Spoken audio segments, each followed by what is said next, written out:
د حمید حسن افغان ولس ته مهمه وینا. مهربانی وکړئ په لومړی کې زموږ یوټیوب چینل د سره سبسکرایب کړئ او لوګر کړئ کنفوتل ساسو په چوپړ کې.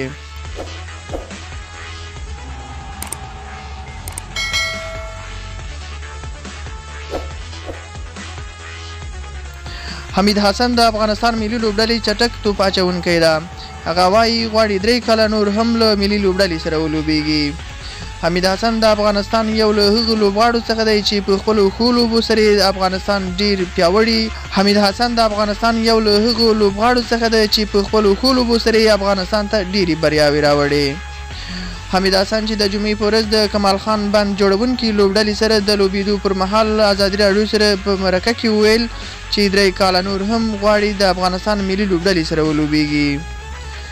نوموړي وویل غواړم چې په آسیا جام او نړیوال جام کې د افغانستان استازیتوب وکړم. هغه دا هم وویل چې کرکټ بورډ یې تر اوسه بدیل نه دی پیدا کړی او تر څو چې کرکټ بورډ یې بدیل پیدا نه کړي تر هغه پورې د افغانستان لپاره لوبې ترسره کوي.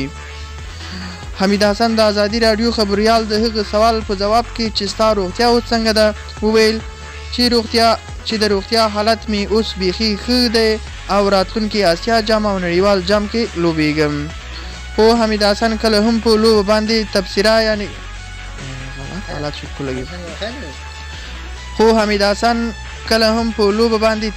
یعنی کمنټري کوي او کله بیا د ملي لوبډلې د توپ اچونکو روزنه کوي او کله بیا د ملي لوبډلې لوبغاړی.